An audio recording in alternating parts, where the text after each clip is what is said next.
Hi guys, welcome to Thursday, April 9th. In the background, you'll see that it's really dark outside because I am recording this on April 3rd at 9:53 at night so that it can be nice and quiet in my house. So let's get started. Today, you should be continuing to read your LDG books, so make sure you do that. And if you haven't sent me what you're reading, I mean, by now I should be getting your first week's reading log, telling me what you're reading, what's it about, what is the author trying to convey so far in what you've been reading. You should be reading at least an hour a week, maybe more, an hour, hour and a half a week, just so that you have an hour and a half of reading done. So that's enough time to read a good chunk of the book and give me a new reading log analysis each week when I ask you for one. So you should be doing that. Hopefully you're enjoying your book. But please, yeah, if you haven't yet, email me and tell me which book you're reading. And if you finish that book, email me again and say, hey, Miss McCarthy, I finished that book and here's the new book I am reading. Don't forget that I gave you online sources to find books, multiple links in that that the LMC department and the ELA department made just for you guys, so that if you don't have any solid books at home, you can read free online books. And most of the sites go all the way back to the classics. I think some of the sites have audiobooks that are more present, and I think digital books as well, but I haven't done a full search of it, but there are plenty of books in your reading level to choose from, so please do so. Okay, so open up your vocabulary word document, and the word of today, you can copy and paste it, is connotation. Connotation. It means it's the implied meaning of a word. But beware, connotations can change over time. So let's give a for instance. For instance, okay, for instance, back during earlier days when the U.S., before it was technically the U.S., when it was still called the colonies and whatnot, and there was the Salem witch trials going on, witch was considered someone immoral and bad and very negative. So it had a negative connotation to call someone a witch.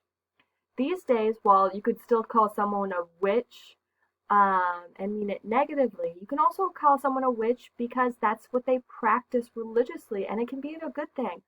Also, as we talked about when we were, we didn't talk about that in this class. As you see in some movies, though, like Wizard of Oz, and some TV shows like Charmed and Vampire Diaries, witches can be good. So those connotations of what the word means change over time, or can change in a period of a time when it comes to the character themselves as well. So connotation, implied meaning of a word, can change. Alright, so let's get into literary analysis. That's what the main unit's about. We kind of overwent it a little bit with the example of Kobe Bryant's poem and how that was analyzed by that author before. And if you haven't watched it yet, I think I provided a video. Can I go back? Yeah, if you looked at Friday the 3rd and you haven't watched this little video, it's not required. But right here, if you follow this, there's like a little animation video with the actual poem, because we didn't really get to read the poem. We just got some excerpts of it from the annotation. Or not the annotation, from the literary analysis. But if you click on this link, you'll get the whole poem. And it's really great, and it's really moving, honestly. So, oops. So, literary analysis. This is what we're going to be doing tomorrow, not tomorrow, Monday, technically, the 13th, because the 10th we have district off, so there won't be any classes or online anything. You can work on your work, of course, but it is technically a district day off. But so on Monday, we're going to be starting the first read-through of Down at the Dinghy, which the first read-through, we're just going to read it through. Maybe go over a few points and ideas of what to look for. That's what we're going to kind of be going over, what you should look for when you're doing a literary analysis. And then the second read through on Tuesday, if my plans go as they should, crossing fingers, we will read through it again and we'll start highlighting for things. So I'm going to try to get a couple different colors of highlighters, see what I can dig up in my house, and maybe a different couple of colors of pens, and then we will annotate it together. I know you guys don't have copies yourself. I'm still going to send you, I'm going to post a digital copy, so if you want to print it off and annotate with me, so that you get a habit of annotating, so that when you actually pick a short story, if we're still not in school and you can't print off there, maybe you can print off at home. If you don't have access to a printer, we'll figure it out together. But annotating is just a good stepping stool to literary analysis, just to help get your wheels turning about what you are going to analyze, what main theme you're going to analyze, or what your thesis is going to be, which we discussed through your Pixar activity, which was due on Tuesday. So hopefully you've gotten that done. And then we discussed theme on Tuesday as well, and for that activity that was due on Wednesday, so yesterday. So you should have an idea of how to do a literary analysis and some literary terms, but we're going to review that today and go into a deeper level for it. So let's just do this short, what is it? And then we're going to go even deeper into it. Google Slides looks better. Again, I'd like to thank Mrs. ELA for this beautiful PowerPoint. She gives me a lot of my materials because she's amazing and she lets me use them and edit them to my to the best of my abilities if I choose to edit them. Most of the time I don't, because she does awesome work. I'm going to get this all on the screen. Okay, so first off, what is literary analysis? Well, what does analysis mean? Analysis, sorry guys, I'm trying to get this all on your screen so you can see it, but I still want to see my recorder so I know how much time I have left. Analysis is the practice of looking closely at small parts to see how they affect the whole. Literary analysis focuses on how plot structure, character, setting, and many other techniques are used by the author to create meaning. Always be sure to discuss the significance of your observations to the main idea about life, the theme. So, teaching literary analysis. 1. Choose a topic. Choose an element that you find interesting. Do you find the characters interesting? Do you find the setting interesting? The theme? The conflicts? Are there good metaphors in there? Are there really good imagery or foreshadowing? And then focus on your topic. Brainstorm. Come up with a question to answer, which is going to be your thesis statement. So an argument, if you will. Come up with a why question. Why did it do this, or why do I think this? So, for instance, you can do, let's say you want to focus on a character. I'm going to give you a Harry Potter reference just so that we can get into it, but it's not a short story, which you will be doing. But most people are familiar with the Harry Potter series, at least vaguely. So let's say I want to pick a character from that series, and I pick the Weasley twins, and I say the Weasley twins represent the happiness that can be seen even through the darkest of times, right? And then that can be arguable. You can see scenes where even during dark times during the book series, the Weasley twins will do something like pulling a prank or saying something funny to lighten the mood, kind of like the comedic relief that is oftentimes in the form of a character within a movie or in another book series. There's usually that comedic character in a dramatic book that kind of lightens the mood every once in a while, just so that we're not down in the dumps and serious all the time. So that can be a thesis statement, and I can fight that using quotes from the book and scenes from the book. So that's kind of how focusing on a topic.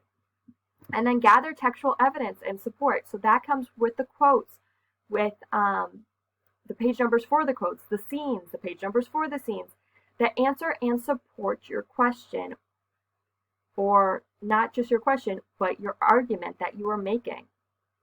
And then introduce, quote, analyze.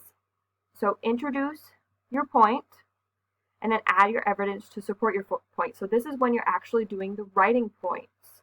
So introduction, just like in normal papers, give the background of the short story or book or whatever, and then end with your thesis statement, which can be 1 to 3 sentences, depending on how long your paper is going to be.